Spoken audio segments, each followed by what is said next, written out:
மக்களே, சின்மயியின் இசை மலையில் நனைய தயாராகுங்கள். காந்திபுரம் மே 16. Book your tickets only at www.41sounds.com.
தவேக தலைவர் விஜய் பெரம்பூர் தொகுதியில் வெற்றி பெற்ற சான்றிதழை பெறுவதற்காக தேர்தல் அதிகாரியை சந்திக்க சென்று கொண்டிருக்கிறோம். அந்த காட்சியை தான் பார்த்துட்டு இருக்கிறோம். பெரம்பூர் மற்றும் திருச்சி கிழக்கு தொகுதியில் போட்டியிட்ட விஜய் 2 தொகுதியிலும் வெற்றி பெற்றிருக்கிறார். இதில் பெரம்பூர் தொகுதியில் வென்றதற்கான சான்றிதழை பெறுவதற்காக விஜய் நேரடியாக தேர்தல் அதிகாரிகளை சந்திக்க சென்று கொண்டிருக்கிறார். அந்த காட்சியை பார்த்துட்டு இருக்கிறோம்.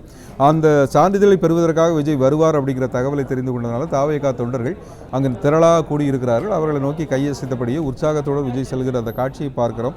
முகமெல்லாம் பூரிப்போடு இருக்கின்ற விஜயை இந்த காட்சியில் நம்ம பார்க்க முடிகிறது. தமிழக சட்டமன்ற தேர்தலில் களம் இறங்கிய அந்த முதல் தேர்தலிலேயே தவேக பெருவெற்றியை பெற்றிருக்கிறது. அதிலும் பல ஆண்டுகளுக்கு பிறகு, கிட்டத்தட்ட ஒரு 60 ஆண்டுகளுக்கு பிறகு தமிழ்நாட்டில் ஒரு கட்சி தனிப்பெரும் கட்சியாக உருவெடுத்திருக்கிறது. அதுவும் திமுக அதிமுகவுக்கு மாற்றாக ஒரு கட்சி உருவெடுத்திருக்கிறது. அந்த ஒற்றை பெரும் சாதனையை விஜய் நிகழ்த்தி இருக்கிறார். அந்த உற்சாகத்தில் தான் அவர் நடந்து போகிற அந்த காட்சியை பார்க்க முடிகிறது. தமிழக அரசியல் வரலாற்றில் பல்வேறு புதிய அத்தியாயங்களை எழுதுகின்ற நோக்கத்தை தவேக உருவாக்கி இருக்கிறது. இதுவரையிலுமான பல்வேறு வரலாறுகளை, பல்வேறு சாதனைகளை அவர் உடைத்திருக்கிறார். சில தொகுதிகளில் இந்த கட்சி மட்டுமே வெற்றி பெறும் அப்படிங்கிற நிலை இருந்தது. அந்த சாதனைகளெல்லாம் விஜய் உடைத்திருக்கிறார்.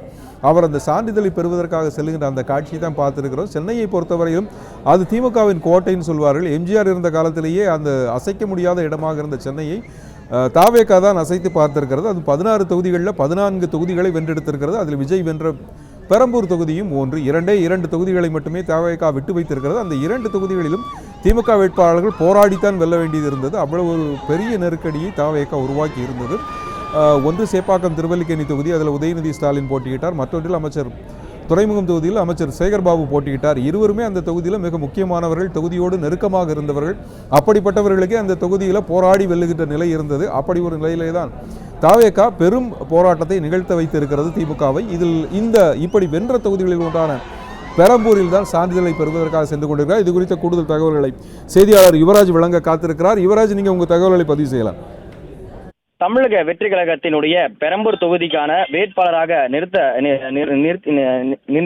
தமிழக வெற்றி கழகத்தினுடைய தலைவர் விஜய் அந்த தொகுதியில் 40,000 வாக்குகள் வித்தியாசத்தில் தன்னை எதிர்த்து போட்டியிட்டு இருக்கக்கூடிய திமுகவினுடைய வேட்பாளர் RD சேகரை 40,000 வாக்குகள் வித்தியாசத்தில் தோற்கடித்து இன்று அந்த தொகுதிக்கான சட்டமன்ற உறுப்பினராக தேர்ந்தெடுக்கப்பட்டிருக்கின்றார். தான் தேர்ந்தெடுக்கப்பட்டிருக்கக்கூடிய அந்த தொகுதிக்கான சட்டமன்ற உறுப்பினருக்கான அந்த சான்றிதழை பெறுவதற்காக தமிழக வெற்றி கழகத்தினுடைய தலைவர் விஜய் தற்பொழுது லயலா கல்லூரிக்கு வாக்கு எண்ண எண்ணப்பட்டு வந்திருக்கக்கூடிய லயோலா கல்லூரிக்கு சென்றிருக்கின்றார்.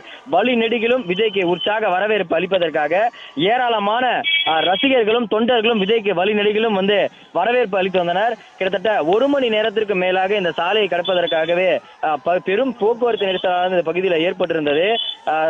நீலாங்கரை இல்லத்திலிருந்து 6 மணி அளவில் வீட்டிலிருந்து வெளியே வந்திருக்கக்கூடிய விஜய் தன்னுடைய தாய் தந்தையை அடையாறில் இருக்கக்கூடிய இல்லத்தில் சந்தித்து வாழ்த்து பெறுவதற்காக வருகை தந்திருந்தார். தன்னுடைய வாழ்த்துக்களை பெற்ற பின்னே நேரடியாக லயோலா கல்லூரிக்கு வாக்கு எண்ணப்பட்டு வந்திருக்கக்கூடிய லயோலா கல்லூரிக்கு தன்னுடைய சட்டமன்ற உறுப்பினராக தேர்ந்தெடுக்கப்பட்டிருக்கக்கூடிய அந்த சான்றிதழை பெறுவதற்காக தமிழக வெற்றி கழகத்தினுடைய தலைவர் விஜய் சென்றிருக்கின்றார். கிட்டத்தட்ட உற்சாகமாக அந்த பகுதியில் இருக்கக்கூடிய தமிழக வெற்றி கழகத்தினுடைய நிர்வாகிகளும் வெளியில் காத்திருக்கக்கூடிய பொதுமக்கள் என ஏராளமானோர் விஜய்க்கு வந்து உற்சாக வரவேற்பு அளிப்பதற்காக அந்த பகுதியில் காத்துக் கொண்டிருக்கின்றனர். கிட்டத்தட்ட 1 மணி நேரத்திற்கு மேலாக விஜய் வந்து பயணம் மேற்கொண்டு தற்பொழுது அந்த லயோலா கல்லூரியை சென்றடைந்திருக்கின்றார்.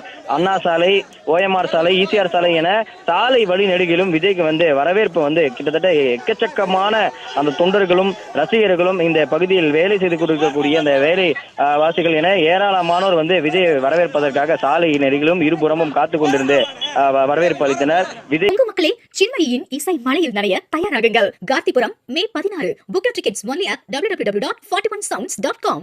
பிளே ஸ்டோர் மற்றும் ஆப் ஸ்டோரில் இருந்து பாலிமர் செயலியை QR கோடு மூலம் பதிவிறக்கம் செய்யுங்கள். செய்திகளை உடனுக்குடன் பெறுங்கள்.